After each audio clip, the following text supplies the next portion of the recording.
Ayo, Adebayo. Gayo, it's okay. I thought it wasn't for them, Dylan. Pope is gayo. What about when there was the one where it was like, hey, Mr. Taliban, hand over Bin Laden. Well, that doesn't make sense, does it? Because he's not in the Taliban. So Yeah, he's in Al Qaeda. There's your first problem. You know what? You're gonna get Taliban for that joke. That's really funny, Dylan. I hope one of the Taliban blow you up. Boom. Yeah. Shake the room. The problem with the worst thing about being in the Taliban is that there's not very many viable methods of counting in units of 5. By the way, Michael, did you listen to our episode last week? You know what? So the thing is, I've listened to it in bits, and I did mean to at some point, because I was thinking to myself, oh, you know what? I'm excited to actually sit down and properly listen to this. There's some quality content in there, Michael, especially yeah. when Dylan says he'd like to have sex with children. That's the highlight. Okay, no, yeah. I mean, So Luke shared it to the chat, the script that Dylan had sent Luke of the jokes he wanted to say.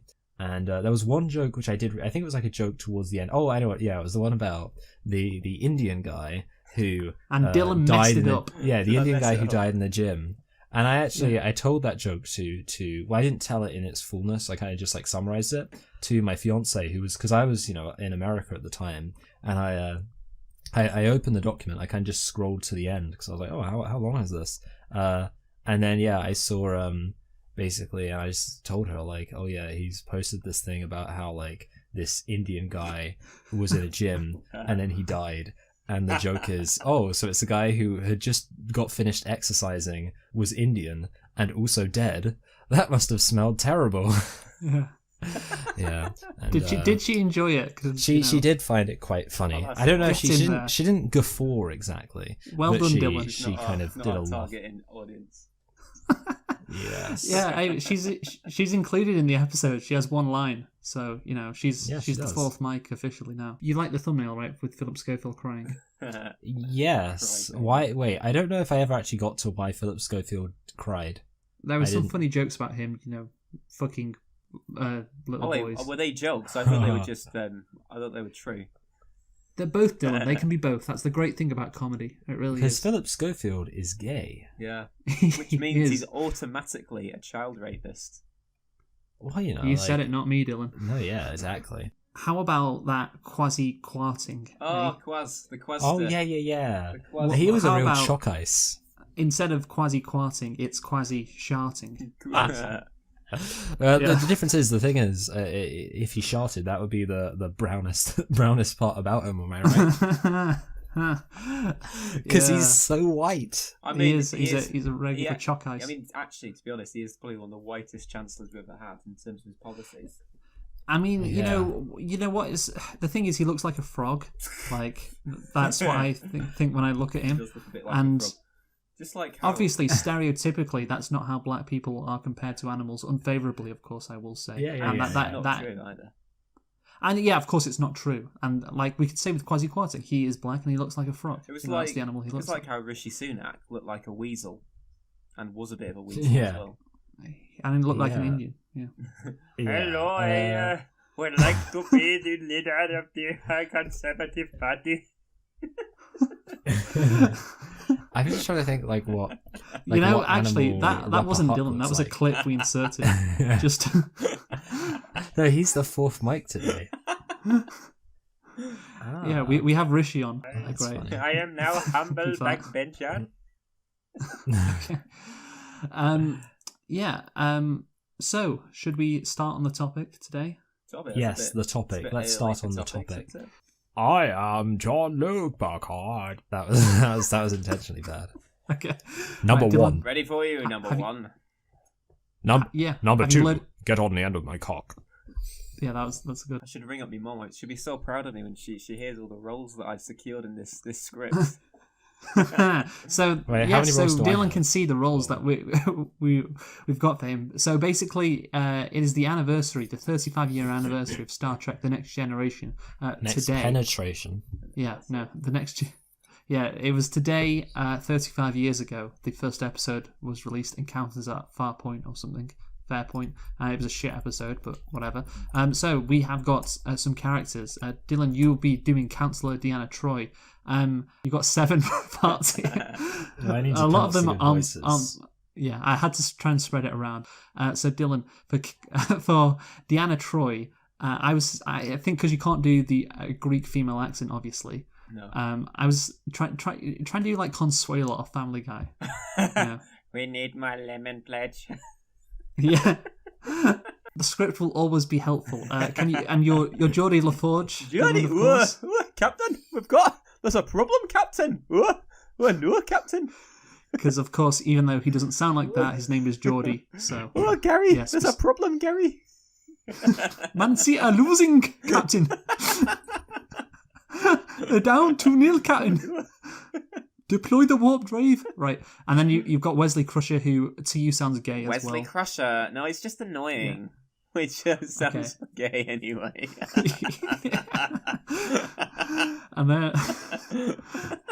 And then I'm Transport Chief Miles O'Brien. I'm First Officer William Riker and Lieutenant Commander Data as well. And Michael, of course, who are you? Captain Jean-Luc Picard. Security Chief Worf. I just want to say, by the way, this script, this is just sci-fi, okay? It bears no resemblance to real life at all, despite... I love that disclaimer at the start of the script. This is just sci-fi. Look, sci-fi can be used to explore many different aspects of humanity. That is not necessarily that, you know. You can make your own interpretations of what this script is trying to say, you know. But anyway, let's get going. So, we start with an exterior shot of the Enterprise flying through space. Captain's log, stardate 44976.8. The Enterprise is currently on its way to Florida 4 to help with an investigation. Hundreds of Floridan children have gone missing in the last few months with no explanation. Even though they are not in the Federation, Starfleet recognizes the importance of winning the favor of the Floridans as their planet lies close to the border with the Cardassians. Yeah. If ever a war were to erupt between Cardassia and the Federation again, having the people of Florida 4 on our side would be a good asset in our battle against them. We cut to the bridge of the Enterprise. All main members of the crew are there, apart from Geordie and O'Brien. How close are we, Mr. Crusher? We're about 2 hours away from Florida 4 at this speed, sir. I see. We are making good time. Just make sure to watch out for any Cardassian vessels that are near us. Captain, do you have any theories about where all these Floridan young have disappeared to? I'm afraid I don't, number one. Captain, I'm detecting a ship approaching us rapidly. Is it a Cardassian ship, Mr. Crusher? No, Captain. It doesn't appear to be. Put it on screen. Let's see who wants to get our attention. Wesley does as the captain says. The Enterprise crew at the ship stares at the ship in front of them. The ship has a curious design. It is a large spherical ball, but with symmetrical grooves within the sphere, making it look like a basketball. Oh my, now there's something you don't see every day. Oh no. What ship is that, Captain? Okay. I mean, like... You've got this, Michael. I will now read the words. That, Mr. Crusher, is a Nygar-toid ship. No, Captain. You can't say that. Why not, Counselor? It's their name. No, because it sounds like an offensive word. Counselor, this is absurd. We have to talk with them. I'm sorry, but the captain is a white, as are your commander. I don't know why she's Italian now. I apologize. It wouldn't be appropriate. Don't say the name or I'm calling humanoid resources. Counselor, what about me? I am an android, and therefore I have no race. Surely there would be no issue with me saying their name. Oh, Data, are you kidding me? You're the whitest one of us all. You're practically fucking albino. If you ever get to say their name, then so do I. I'm not that white, sir. I've memorized all the lyrics to the late 20th century rapper Eazy-E's classic song, Boys in the Hood. The boys in that particular hood always go hard, Captain. What about me? I should be able to say their name. After all, the actor who plays my character is black. What about me? I can say their name. I'm sorry, Mr. Crusher. Why would you be able to say it? Well, I say that word all the time when I'm gaming on my PlayStation 71. This is ridiculous. I should be allowed to say their name. It's just a bloody word. I remember back when I was teased at the academy for my nationality. I was called a cheese-eating surrender monkey, a baguette-eating faggot, a panu chocolat-licking bottom-eater. But did I complain? No. I got on with my life and I didn't walk around trying to be perpetually offended by everything. Not like today's snowflake generation. Okay. Okay, Captain, calm down. I have an idea. What if we ask Geordie whether you can say it? I guess he is the only one of us who actually is black. Very well, Commander. Bridge to engineering, this is Captain Picard. Mr. LaForge, can you please join us on the bridge? I can, sir, but I'd rather not. I'm currently working on an upgrade to the ship that requires my complete attention. You see, I'm diverting a mean propidium ritvophonium circuits to make room for a new apterite falloon inducer, which will allow a caffeinated Gobiligan tetrian particles to unleash 8% more power to the... God damn it, Mr. LaForge, shut up. I'm sorry this matter is an emergency. Come up to the bridge at once. Look here, Captain. I'm on my way then. Well, this must be pretty important. We smash cut to Geordie on the bridge talking to Picard. So then Wesley said he could say it because of his Game Boy. I'm sorry, sir. You called me up to the bridge for this. Need I remind you what I was doing in engineering? No, you don't, Geordie. You absolutely don't. Please, can you just tell me whether I can say the word? Well, Captain, I would prefer it if you didn't see it. But since we live in a socialist paradise where all bigotry has supposedly been eliminated, I guess that just this once it would be okay. Huzzah! Thank you, Mr. LaForge. You can go back down to engineering and fix whatever bullshit you were working on. Thanks, Captain. Mr. Data, have the Nygar hailed us yet? Sorry, Nygar Toids hailed us yet? God, that felt good. Say that again, Michael, with a bit more enthusiasm. God, that felt good. There we go. Yes, sir. They've been doing so repeatedly for 18 minutes. Ah, I see. Well, put them on the screen. The Enterprise see the alien race on their screen. They are a humanoid race with dark skin and gold chains around their limbs and necks. The trouser part of their uniform also sag quite dramatically. The captain seems to speak with a deep southern twang, while the female first officer sounds very sassy, like an overweight lady who would work at the DMV. Oh, Starfleet, thank God you returned our call. We were starting to get mighty worried that you were just gonna plain old ignore us. Yeah. I managed to watch an entire season of Fresh Prince before you returned our hail. I apologize for the hold-up. We were busy discussing something very important. I am Captain Jean-Luc Picard of the USS Enterprise. This is my first officer, William Riker. Damn! Okay. That man is a one-suave, sophisticated motherfucker. He's like the bold James Bond. Hush, hush now, hush now, Say it clearly, Michael. Come on. Hush, hush now, Laquanisha. We need to do our proper introductions. My name is Captain Samuel Freeman, and this here is my ship, the Galaxy Trotter. We come to you in need of a big old slice of help. You see, Captain, we've been booted off our planet Getonia, and we ain't got no place to go.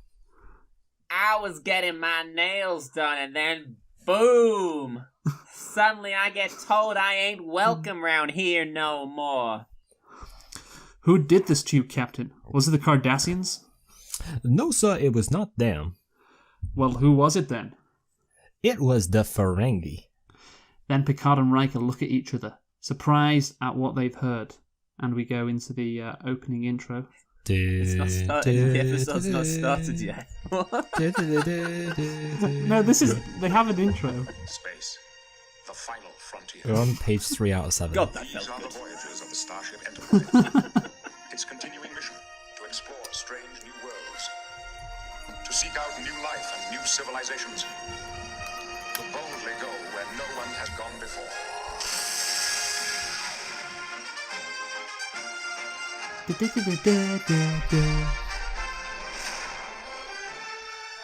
I can't believe we haven't done Deep Space Nine yet. Well, have you watched Deep Space Nine? No, but I just think we could do like Deep Cock 69. I mean, I could do that. I have watched that, but it's not as accessible as this one. Yeah. The Next Generation. It's just a funnier name. Okay. Right, where were we? Captain Freeman, can you please explain to us how the Ferengi removed you from Getonia? Oh my lord. I have been waiting to tell someone about this. The Ferengi were our landlords on Getonia. Even though we'd been living on that planet for centuries, they managed to come in and buy up all our property, and then jack up all our rents. So therefore you couldn't afford to stay on Getonia? That would be correct, sir. That sounds like the Ferengi, Captain. They're only interested in acquiring profit. That's right, Commander. They only care about the money. I even offered to cook them up some of my mama's old chicken recipe, but they declined. They said that we weren't the class of humanoid that they was after. Class of humanoid, huh? I know what they talking about. Don't think I don't know. You ain't slick. Well, Captain, I will contact Starfleet to see if there's anything that they can do for you. Unfortunately, we are currently on a mission, so I can't personally help you right now. Captain, another ship is approaching us from the starboard side. They are also hailing us. Wesley is correct, sir, and this ship doesn't appear to be a Cardassian ship either. It is in fact a Palestine ship. A Palestine ship? What is going on in this sector? Mr. Data, put them on screen as well. The Enterprise see the Palestines on their screens. They are a race with brown skin and thick beards, whose voices sound similar to Middle Eastern accents on Earth. Hello, Starfleet. I am Captain Albati. This is my first officer, Ahmed. Greetings. Does that sound Indian? I am Jean-Luc... That's not what I am. I am Jean-Luc Picard of the USS Enterprise. And I'm the Enterprise's first officer, William Riker. Why did you hail us, Captain? Mr. Picard, Mr. Riker, I come to you with terrible news. We are currently being pursued across this sector by an aggressive foe who have chased us out of our homes and our lands. Who is this foe, Captain? They call themselves Israel. the Ferengi. The Ferengi violated land agreements we have with them and made us second-class citizens in the cities they controlled. They also continually bombed our hospitals and schools while calling us terrorists, as they did it. Then the Ferengi finally decided to ban us from Palestine. We have been trying to fight back by throwing rocks at them. So far this tactic has not worked. Please, Mr. Picard, Mr. Riker, we know you've ignored our requests in the past, but we still beg Starfleet for your help. It seems like the Ferengi have been awfully busy as of late, Captain. Yes, number one, it seems so. Captain Albati, I'll tell Starfleet HQ about your predicament after I talk to them about the Nygar-toids. That's the best we can do for now. We've also been chased out of our homes by the Ferengi. Well, I'd say you deserve what happened to you. I can't believe you allow women with skin exposed on the bridge of your starships. Oh, hell no. I know he did not just say that. I know he didn't. Everyone calm down. Now both of you go on your way. I promise I will ask Starfleet if they can assist you. Starfleet may be able to help, but don't get your hopes up. Neither of you are part of the Federation. Well, I can't say I'm not disappointed, but thank you for speaking to us and not letting your women talk. I hope we'll see you again soon. Ahmed, how are the rocks looking? Hard and sharp, Captain. It's a crying shame that you can't help us now, but I do hope in the future you'll be able to come to our aid, like Quanisha, plotting a course for the Dorniki system. That is not my job. Please, Laquanisha, Just do it. Oh, would you look at that? It's time for my lunch break. Both the dark-skinned alien race and the Palestines zoom off into space in different directions, leaving the Enterprise on its own for now. Well, that was certainly interesting. The Ferengi are causing a lot of trouble in this part of the galaxy. I didn't know that Starfleet had refused to help the Palestines before, Captain. Neither did I, number one. I will discuss it with them after we figure out what's going on at Florida 4. Mr. Data, resume our course to the planet. The Enterprise continues its journey to Florida 4. They get close to the planet, but then Wesley spots something. Captain, another ship is approaching us. Let me guess. It's an Egyptonian ship this time. No, sir. It's a Ferengi ship, and they are also hailing us. They're probably trying to sell us something and take our money. You know what the Ferengi are like. Now, Commander, let's not resort to stereotypes. I'm sure there's more to the Ferengi than just acquiring profits. Put them on screen, Mr. Crusher. The Enterprise see the Ferengi on their screens, and Luke will put an image in the chat of what they look like. Have you seen the Ferengi before? I know what the Ferengi look like. Have you, Dylan? I have not seen. Yeah, I put it in the chat, so you should be able to see. Makes so, sense. Normal. Very normal looking. Do things make sense now, Dylan? I think so. I had an assumption in my mind what they might look like, which was similar to the picture. The Ferengi also speak with an accent that someone of the Hebraic religion might have. Starfleet! I must say it's surprising to see you in this part of the galaxy. But now that you're here, I've got a great deal of some tetrayon chambers for you. It's a really good price. You won't find a better bargain in this quadrant. No refunds, of course. Thank you for your offer, but we aren't interested. I am Captain Jean-Luc Picard of the USS Enterprise, and once again, this is my first order, what the hell? It's Star Wars, or is that? This is my first officer, William Riker. My name is Avak Goldstein, and I am the captain of the diamond of this ship, which is named after our bravest and most handsome leader. We call it the Netanyahu. The Netanyahu, Dylan. The Netanyahu. Guys. Pioneer bit. Yeah, okay. And my name is Izakaria Goblinstein. I am the first officer of the Netanyahu. If you're not interested in the Tetrayon chambers, Captain, we have some nice space hummus on board that could be purchased at a reasonable price. We're not interested in purchasing anything from you, Daimon Goldstein. We are currently It's Damon, by the way.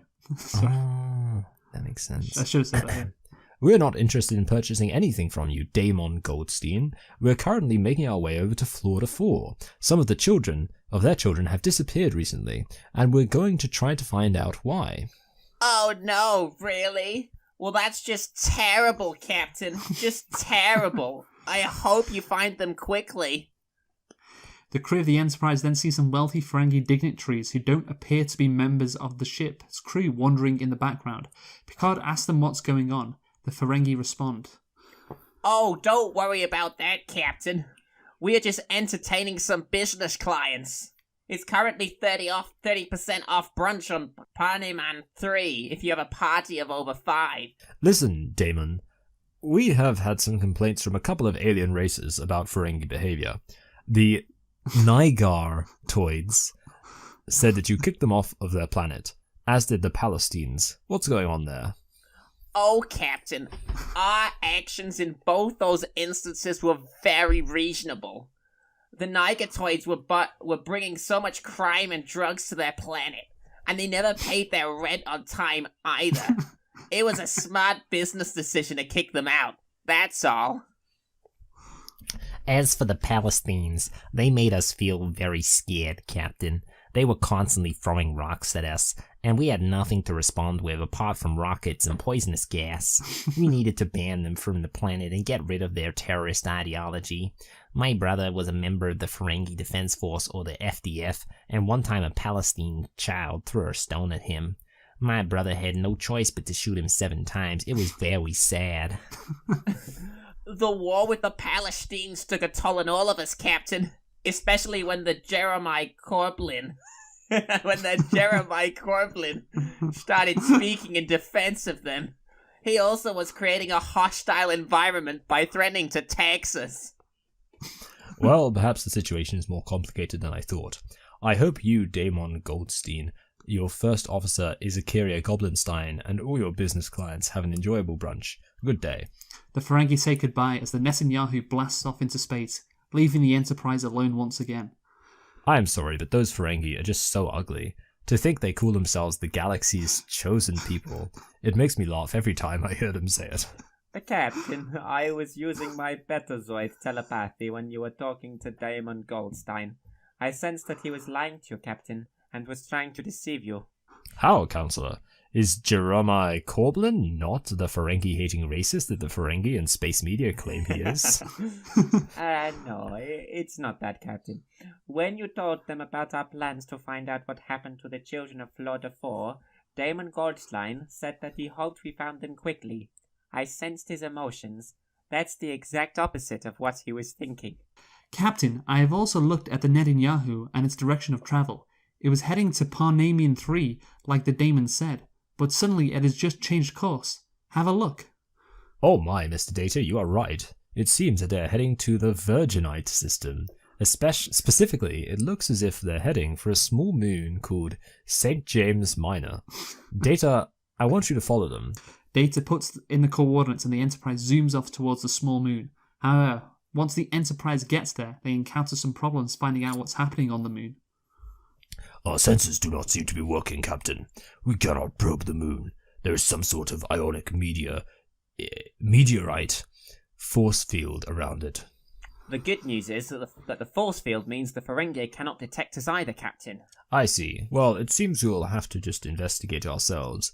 Bridge to transport room. Mr. O'Brien, this is Captain Picard. Can you adjust our transporter to allow our crew to pass through this force field? It'll take a bit of work, Captain, but I think I'll be able to do it. It's good to have you back, Mr. O'Brien. Thank God those faggotarians only raped you.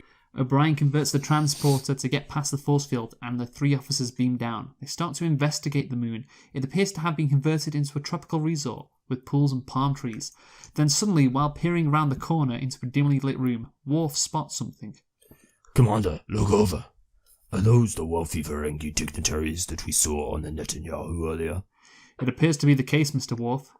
And it seems they are getting massages? The trio look a little closer and are shocked to see which humanoids are giving massages to the Ferengi. Oh. Okay. Kalis is Batleth. Oh, Kalis is Batleth. It looks like the people massaging the Ferengi are from Florida 4, and they are all children. So that's where the kids from Florida 4 went. The Ferengi have been trafficking them to St. James Minor. I knew the Ferengi were disgusting. They have never had any honor, and to think they wonder why they were persecuted, and 6 million of them... and 6 million of them were killed in the 20th century. They have no right to complain about that event. Quick, Commander! Michael just spun around and turned away from his mic. Yeah. Quick, Commander! Lieutenant, I think I hear somebody coming. We need to hide quickly. The trio hide in a closet opposite the massage room and hear two Ferengi talking, Goldstein and Goblinstein. Another successful voyage, Mr. Goblinstein. And we did it while fooling those goyams at Starfleet. Those dumb guys had no idea what we were doing here, and also neither do all the wealthy Ferengi that we flew here either. Once we get them in a more intimate room with the sexiest of the Floridan children, then we can get some amazing blackmail on them. Think of all the latinum shekels we could make. They're almost as dumb as the goyim. The two Ferengi continue to laugh about their success. The Enterprise trio then beam them back up. They tell Captain Picard about what they saw and heard. The captain is infuriated and goes to talk to a Starfleet admiral right away. However, the captain can't believe it when the admiral tells him Starfleet isn't going to stop the Ferengi. I'm sorry, but Starfleet sent us to Florida 4 to find out what happened to their missing children. And now you tell me that once we found out, you don't want us to do anything about it? Is that right, Admiral Martin Lockheed? The fact is that the Ferengi buy a lot of weapons from us, and they are also a vital strategic ally in our battle against the Cardassians. If the Ferengi didn't exist, we would have to invent them.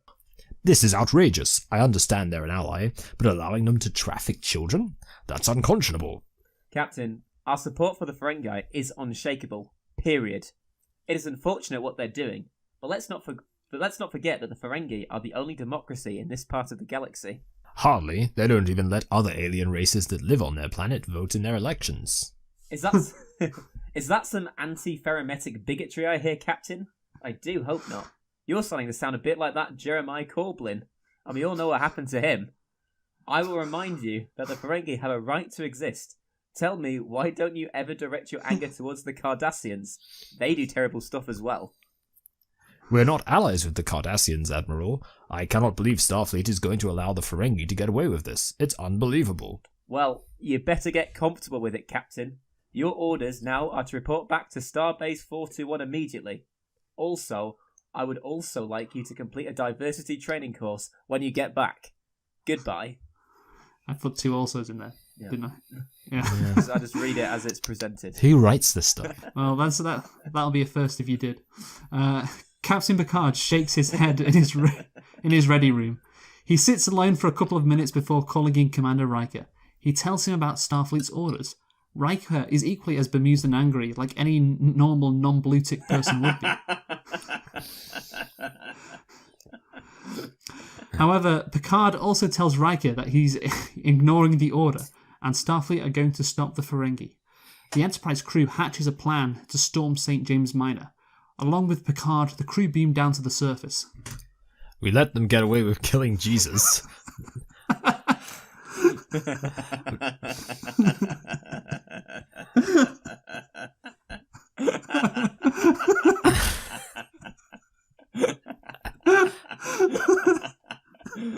Pause for laugh track. that one guy, he just... Yeah. So... And I have the full start where I try and repeat the next line. Everyone just keeps but we are not going to let them get away with this. Stun any Ferengi you see, and rescue all the Florida 4 children you can. If any of you see Goldstein or Goblinstein, capture them and bring them to me. Make it so. The Enterprise crew successfully start taking over the resorts on St. James Minor, doing it as the captain said, with Worf delighting in injuring the Ferengi. Goldstein and Goblinstein are both captured and are brought to Picard. What have you done to our precious... No, sorry. This is sorry. Yeah, they're very similar names, to be fair. So I was kind of... Because what I miss is I quite like the usefulness of you putting in brackets. Who's his here? Well, I feel like it's just after a while of that, obviously. So I'm Goblinstein. But just the pattern is always the... Yeah, anyway. What have you done to our precious moon? We are definitely going to lose our deposit on it. Captain Picard, I thought we had a good relationship. You destroying our business. You damn Goyams are going to lose so much money if you shut us down. This is not a legitimate business, Goldstein. You are trafficking children and making them perform sexual acts. Dylan? Just give me a second.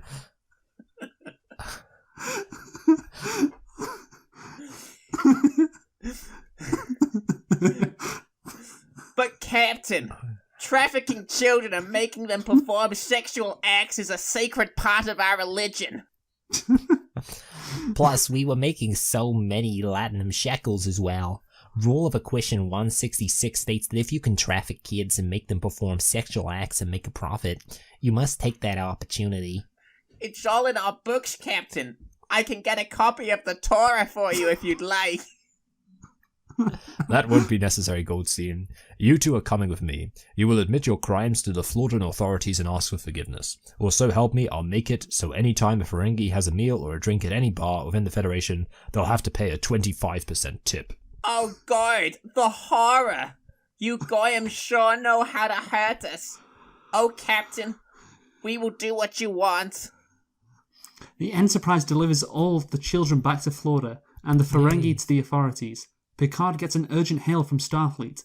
Admiral Martin Lockheed is upset with Picard for defying orders, but lets him off the hook after the Federation convinces their media that this incident was just a couple of Ferengi acting alone, and that child trafficking wasn't a systemic problem within their religion. Are you okay, Dylan? Just reading. This allows Ferengi Federation relations to remain intact. Good. Great. Captain's log supplementary.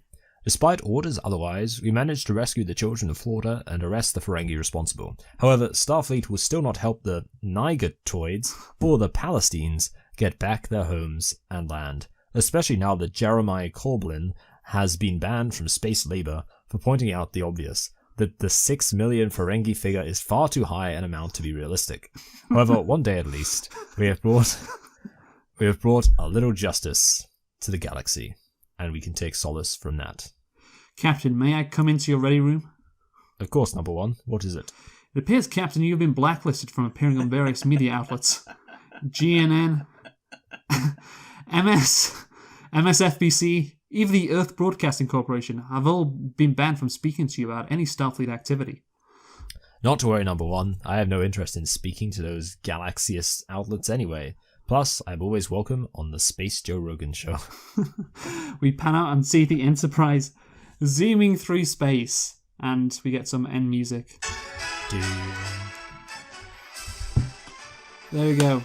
So, did we enjoy that tale? You know, again, it's just sci-fi. That's all it is. Just sci-fi. It's just sci-fi. Just a bit of friendly, random. All relations to anything is entirely fictitious. Like, you know, I was focusing on the Ferengi, right? That's all. The Ferengi, and they were actual. Yeah. They're an actual alien race in Star Trek. Let's not forget. Yeah, and I mean, like, you know, obviously, like, the names were so kind of unfamiliar. Like Torah, what is that? What's a Torah? Yeah, and 6 million of a particular group being killed on Earth in the 20th century. Killing Jesus? I mean, just like, if I had any kind of real world reference for these obscure things, maybe I could be suspicious. I'm just adding to the Ferengi lore, that's all. Like, the Ferengi exist, I'm just expanding their species in the Star Trek canon. That's all I'm doing. Yeah. That's very good. Yeah. Although the killing Jesus thing makes me a bit suspicious that they might be a stand-in for Romans. Actually, yeah. Well, I know that's not the case because actually, as you might suspect, the Romulans are the stand-in for the Romans. So yeah. So I hope we're going to get a thing in the future where it'll be like, okay, so this is it. Okay, this is my singular contribution to the Star Wars parody thing. Star Trek. Oh my god, the Romulans. Oh yeah, Star Trek. The Romulans have been assisting the. Sorry, this is how it's going to be. Okay, ready? So, it turns out the Romulans have been assisting the Ferengi in trafficking kids. No, we are not Romulans. We are Romulan Catholics. Oh, I see. And there it is. That's the joke. That's it. Except that's related to something, whereas all of this wasn't related to anything. Exactly. Oh, yeah, not that's true. related to anything, of course. Nothing. Yeah. Yeah. What was I going to say? Oh, yeah. So the Klingons are also based off the Mongols. Oh, really? Yeah, Genghis Khan, all of that shit, yeah. That makes sense. So the Romulans are Romans, Ferengi are Jews. Well, the Cassians whoa. Sorry, What? Michael, what did you just say? What? Sorry, no, I was talking about, just to clarify, I wasn't talking about in the parody you made up. I was talking about in the actual, in the actual show. Thing in the show? Yeah, the Ferengi are real things. You thought I sent you a picture of one of them? Oh, I thought you just Google searched something and then put it on the thing. What, anti-Semitic alien? Is that what you think I googled? No, that is. Oh wait, hold on. I'm gonna Google the words anti-Semitic alien and see what comes up. That might actually come up the front. Okay, Google anti-Semitic alien. Actually, you know what? There's a surprising absence of. Okay, so, oh my god, the first thing that comes up. It's like a Jewish demon in space holding a baby. Yeah, I saw. Yeah, that's really funny. See, that's is that in the Bible? Oh, and then third option. The third option is Watto. I was going to call it like FerEpstein Island or something. Instead of the next pen. What did FEI stand for? Oh, Ferengi Epstein Island. Yeah. There we go. I feel like, having said that, the problem is, here's the issue. This is where Israel went really smart, okay? They had the image for their flag be the same as an image for a whole religion. like, what if, okay, a country had, say, for example, the kind of the rainbow flag, like they chose Mauritius. the rainbow flag, and then they started committing loads of war crimes, Yeah. and then every single person would be like people would be posting like images of like I don't know, like evil kind of like fascist murderers with like rainbow flags on them, and everyone would be like, oh man, are they homophobic or are they just against the war crimes? Yeah. I don't know. To do that. There's no way of knowing. No, absolutely no way of knowing. Yeah. What? Yeah, I felt like it isn't. I think Taiwan's flag used to be a rainbow flag. Perhaps. Like then they changed it. Yeah. Oh, that good move from them. Anyway, guys, let's rate my topic on Star Trek. Oh, is this the topic? Yeah, Oh, this okay. is my topic. Yeah, It's a good idea. I mean, you're going to get a high score, I think. Dylan. Oh. An unbeatable 9 out of 10. I think I'm only going to give it an 8. Okay. Ouch. Oh, that's harsh. Yeah. That's harsh.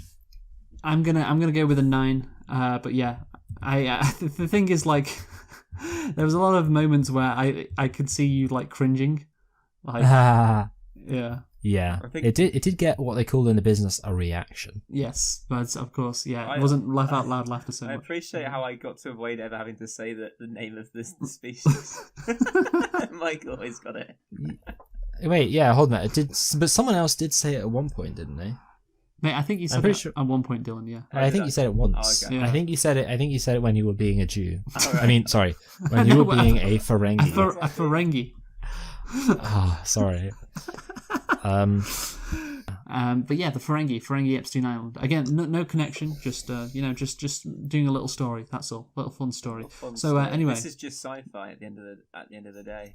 it's just sci-fi. That's all it is, guys. You know, has sci-fi ever been used to tell stories about what happens on Earth in outer space? You know, using metaphors and so on. I mean, that's Starship Troopers is just sci-fi, dudes. It's just about killing big bugs. Yeah, I know.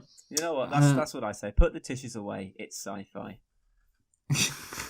Yeah, I know. All right. Anyway, Dylan, you go with your topic I've next. got a video for everybody. Right, let's go. Yes, who is it? Hello, beta.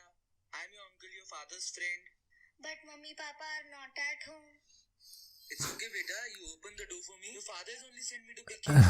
I won't open the door for you. Door for I'm you. not allowed to open the door for Open the strangers. door. I'm not a stranger, beta. I visit your house to meet your father. Once you see me, you'll recognize me. So please open the door.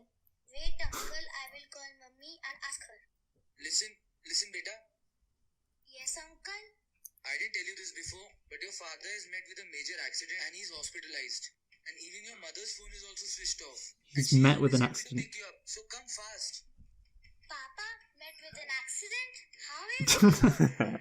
Come along with me to the hospital and see for yourself how your father is doing. And we don't have much time for all this. Open the door fast. All the ominous music. Uncle, Yeah. I will Yeah. open the door. Uh-oh. Oh, smile. Careful. No. Look what he puts on here. This is good. She's slowly reaching, and then he's putting on a mask. Oh my god. Is she going to open the door? She's doing it very slowly, and then the chloroform. If someone comes up to you and tells you that we have sent them to pick you up, then ask them for the password which we give you every day. And if they do not know about it, then never ever go with them. Okay? What's the What is password? the password? Password? What password? If Mama has sent you, she must have given you a password. Yeah, she gave me a password, but I forgot it in a hurry. And we don't have much time for all this. You have to meet your father, right? So open the door fast. I won't open the door without the password, and now I'm calling the police, uncle. He will make you remember the password. It will make you remember the password. Make Just you put remember the chloroform in that password. rag. I know, right? He's gonna. As parents, you have a safety guideline conversation with the children, so they know what to do when they're in this situation. As parents or elders, we should teach our children about the stranger danger. The stranger danger. They do when a stranger approaches them to go along with them. This is good. Giving a password or a secret code A between password. children can help them to prevent that situation. The password can be anything, which is personal and not easy. What if they guess it though? Else. And try to change the password every day and tell your The kid will let the person do anything then, so, you know. with their friends because it has to be a secret.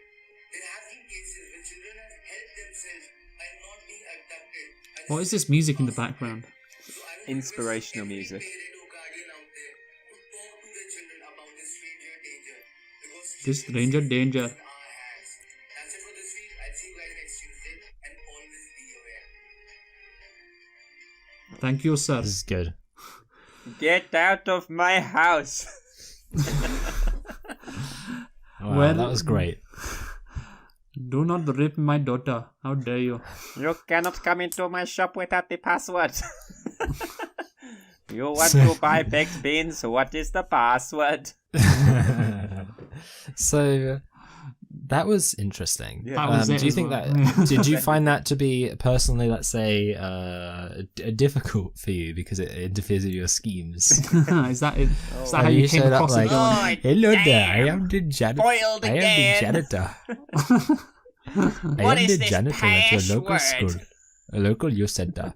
And at your local youth center, I would like to. I met your child, and I would like to take them to the shed. They were told that they needed to come to my shed to help their sister. My being a little janitor. shack. My little shack in the back. I need to help. Excuse me, kind sir. I was speaking to your child, and she mentioned that she would like for you very much to be sent to my shack. So could you please take your child and give them to me? We will do some mopping. She wants to do the mopping. That is what she wants. Excuse me, madam. Does your child struggle to get to sleep? I have something you can give the child, and if you do not believe that this will work, I promise that I will spend the rest of the time with the child to guarantee that it works. And if you are not 100% satisfied after you have vacated the house and left me with your child, and if you come back and your child is awake, Gone for at least 2 hours. yes, yeah, you'll come back and your child will be asleep. Anything else that will be happening with your child does not matter. All that matters is that the sleep serum works. This will help your child. No more nightmares. Although they may have some awake nightmares going forward, which will cause a lot of trouble for them, and they may need therapy down the line. The serum was given to me by Vishnu himself. I can assure you. He has many arms, so you. And we all know what he was using them for. My new slogan is take this from Vishnu and your parents won't miss you. Thank you very much. Thank you. Come again. Get Literally come again. All right, so that was great. That was the best topic probably the best topic we've ever had.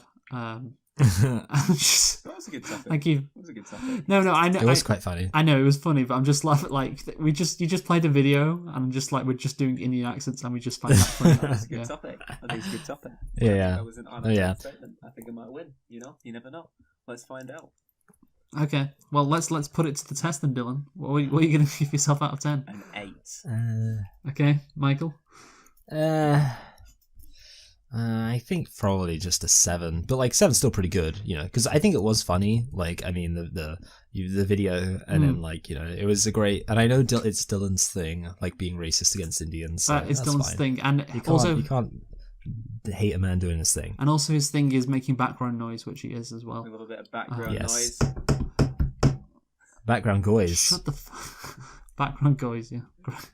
Right, so that gives. I'm going to give him an 8. It gives him a score of 23. So yeah, I'm lucky, Dylan. By the way, Michael, do you know what score you got? I didn't tell you what score you got last week in the ratings. You know what? I meant to check, but I didn't check. What score did I get? So I basically what I did for you last week is I gave everyone an 8 from you, including yourself. Oh, good. So I got a score of 25. Dylan got a score of 24, and you got a score of 15. Oh, really? Dylan gave you a 3, and I gave you a 4. So I was very generous. I feel like. In that case, I'll change my score for Dylan. No, yeah, that's fine. That's Okay. very fair of you. Can we have a bounce back, Michael, this week? What is your topic for us? Yeah. I've got this topic I really want to talk about. It's just, you know, I find it very, very interesting. It's something which I've just been on my mind for the past few days, which is I saw this video recently of this loser janitor racing a bunch of kids and falling over. So Dylan showed you that? Yeah. When did he show you that? He sent it to me when he sent me his audio. He sent me the video. But like essentially I wanted to know how he came to get hold of this footage. And the point I made is that there were kind of two possibilities. Either he got the audio by kind of asking, you know, like one of the kids at the youth center, hey, you know, could you send me that? Which would be maybe, you know, not so embarrassing because it at least shows that he was able to kind of like laugh at himself. And the alternative would be that instead he got the audio because it was being sent around so much that he was just able to get it from like it just being everywhere. Like I like to imagine like his mum or something sent him like, hey, you know, I just got sent. I just saw this on Twitter. I actually sent the video to my mum, and she laughed at it. Yeah, see. Yeah. She found it very so funny. the thing is, now I asked Dylan this question because I wanted to know when I got sent it. I was like, you know, and he replied, "It's a mix of both." Now I want to know, Dylan, what does "it's a mix of both" mean? Have you ever heard of a website called TikTok? They put Really? it on Okay. TikTok. You search for loser janitor falls over on TikTok. How do you find it? Yeah. First result. Yeah. But was it actually posted on TikTok? No, at least I looked for it on TikTok because Oh, okay. what happened was so I'd say unrelated youths showed, oh, is this you falling over? And like, you know, in the aggressive southern accents, and at the youth centre, and you know, showed me the video. And it's like, oh, okay, yeah. I didn't. So this was like kind of like a separate later on in the day, maybe. This was a few days later, yeah. So I was like, oh, I didn't know that someone was filming this. How convenient. Okay, so then, oh, you know, so you got accosted. It's embarrassing. It happened. Whatever. It's the talk of the centre. You know, something else will happen. The talk of the centre. Yeah, I mean, nothing goes down on those youth centres. Okay, yeah, because here's the thing. Okay, yeah, so you got now. The question is, okay, so it was then revealed to you at a later point. So you didn't know someone was filming it at the time. Because I think they were just filming the race. They just wanted to see me exactly, embarrass myself by losing the race. You know, not thinking, embarrass yourself. Not thinking, you know, by falling flat on your face. You send that to Youth in Frame. That's £250 there. So then, how did you actually get the footage onto your phone such that you were able to? Did you then ask them to send it to you, or? Well, yeah. So like, on that day I was showing it, and then I kind of went home and thought, oh, there's video footage of this. Let's have a look on the TikTok. And you know, let's see if I can find this. And actually, I found other videos about me on TikTok, but you know, we'll discuss. Really? We'll discuss them later. But is that actually true? Are you joking? Or is that actually? That's actually. Oh my god! This is so. Oh wow! I will show you after the. You're gonna be at the conclusion of the episode. You're going to be the most famous janitor in Britain, Bill. That's it, Britain. I'm going to appear on This Morning. I would like to imagine actually Dylan has fallen over all the time at his youth centre. And it's like, this is the one... Yeah, and this is like just the one time where he's kind of like brought it up, but actually like you just like search his name on TikTok and it's just like a full on like compilation of his falls. The thing is, I'll just reiterate what I said last week, because Dylan told me that he thought he could easily beat these youths at his youth centre in a race. I just love Lee's reaction. Why would you think that? You were never fast. Yeah, that's why I just remember back to when obviously we played football. I was like, Dylan, like you couldn't like run fast, like you weren't good at like physical. Oh yeah, hold it. Yeah, actually, you know what? Now I think about it. No, you did not. Maybe I'm confusing with someone else, but I do remember someone who ran very slow. Dylan, you've just fallen on your face in front of like. Oh, actually, I fell over all the time we played football. Actually, if you remember. Yeah, because you had bad physicality. Yeah, exactly. You did not have good physicality. I can't believe you're. Of course, that's why when you said to me, you raced these youths at this youth centre, I was like, of course you were going to lose. No way you were going to beat them. Children are slower than adults. It's been scientifically proven. Well, not slower than you, apparently. I mean, yeah, and I just can't believe you had the confidence to go and do that. I would have won if I had not fallen over. I will tell you that right now. I wasn't last when I fell over as well. You can see that in the video. I wasn't last when I fell over. Yeah, you were about 7 to be fair, out of 10. Yeah. So now I've got another question. Like the person who you got to text it to you, were they like kind of like a janitor's pet of sorts? Like Were they coming to the shack on the regular? Oh, there's this person was like, I'm gonna show it to this. Oh, have you seen the video of this janitor falling over? This dumbass janitor cunt falling over. And then it's like, I've not seen it. Oh, I'll send it to you. I was like, if you're gonna send it to that person, you can at least give me a copy of it as well. And I think to myself, like, I imagine if when I was at youth centre, if there was a janitor like you, and you know, like how, and also like the fact, obviously you're quite young, like, you know, I think that's fair to say for a janitor, kind yeah. of, I'm a young but man. obviously I've still got hopes and dreams, you know, unlike some of the and like I feel like there must be some kind of like desire to, like, obviously the thing is, you know, you maybe think of it kind of young hip janitor comes along to the youth centre, maybe they would kind of like appeal to the kids and get along with them. Yeah, that's but then what there's also happens often. You know, these young hip janitors come in, they connect with the youth. It's you know, like, exactly, it's like on It's Always Sunny, like when Charlie the janitor. Yeah, I've sort of become like a mentor kind of person to this student. It's like, no, we don't want you to be a mentor. We just want you to mop the floors. Yes, that's what. That's the message you get sent all the time, isn't it, Dylan? Like, I have modelled my life after Charlie from Always Sunny in Philadelphia.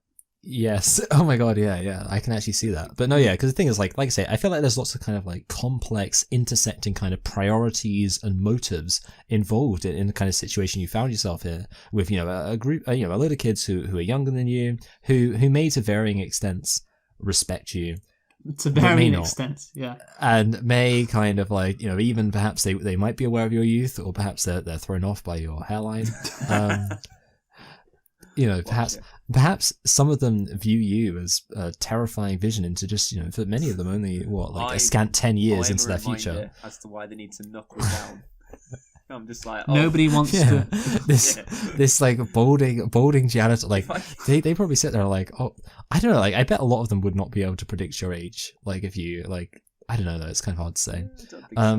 But it's within this like complex web, all these motivations and like kind of conflicting feelings and things like that, that just the idea of you just full on falling over, just straight up, just smack to the ground in front of everybody. Okay, I mean, we'll watch it again. Why not? Right. Yeah.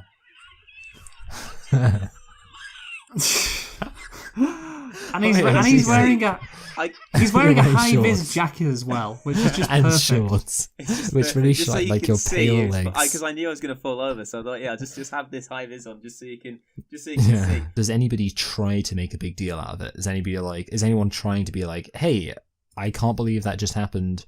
How do you feel about that? Well, like one of the, or is it kind of like, is everyone just being kind of talking amongst themselves? One of like the minders there, kind of like, oh, you're right. Do you need me to like call like first aid and all this kind of. Oh, okay. This kind of like. And then you say, "No, I'm one a janitor." One of your comrades at arms. I'm a janitor.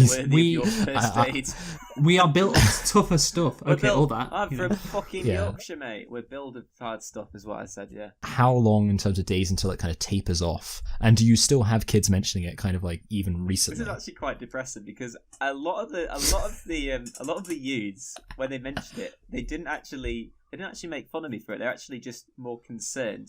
Considering the fact that, this is a secure unit for like, troubled users and that.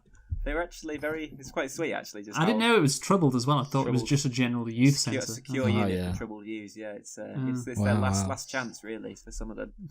Yeah, yes. So there you go. There's Dylan's embarrassing story. I mean, he just continues to outdo himself, every time, doesn't he? Anyway, Dylan, let's have a rating for Michael's topic, please. 7. Okay, Michael. Thank you. It was very. You know what? I'm going to give myself an 8, and the reason why is because it was a topic I really wanted to know about. Like it was an entire literally the entire motivation for the topic is I wanted. Yeah, I'm gonna give because in my head it's just crazy. I'm gonna give Michael a 7. By the way, I just want to point this out. So we of season 3, we have had 1, 2, 3, 4, 5, 6, 7, 8, 9. This is week 9 of season 3. In 8 of those 9 weeks, Michael has given himself an 8 out of 10. That's really funny. I feel like, I don't know, for some reason, like, you know how you were like, oh yeah, we just gave all the topics an 8 from you. Yeah. I don't know why. For some reason, I guess I just love an 8. I mean, I will maintain. Do you know what you give? That I do think there is a higher standard. Do you know the one time you didn't give yourself an 8? What score you gave yourself? 9. You gave yourself a 10. Oh, yeah, okay. You were going to have such a high average rating of yourself. I'd quite like number 8. 8 is my lucky number. And do you know why? Yeah. Because it took me 8 times to pass my driving test. Okay. Anyway, Dylan, so you have come second this week, Michael's come last. I have won this week. Can I have some final thoughts, please, people? Right, so we got anal beads. What if we had oral beads? That would be fucking different. Okay. All right, Dylan, final thought. I was going to make like a pun, but actually, there's something that we've not mentioned yet, is the fact that England and Wales have been relegated from the Nations League, and Scotland have been promoted to Group A, which means that Scotland is better than England. That's what it means. Say what, Michael, to quote your favourite thing. You take the high road, and I'll take the low road. Great. Yeah. Dylan, I actually referenced that in America. Because we were going on a walk and there was a fork in the road, and it was one of those forks in the road where like one's low, it kind of high. Just like but it like connected, like you could see the connection, so you could tell it was basically two different routes to get to the same place. And I literally said to my fiance, I said, "You take the high road and I'll take the low road," and I chuckled to myself. And did she say? Did she say? Fuck off. I hate how you're using like song lyrics as like so it's regular conversation. I'm not marrying you anymore. She did.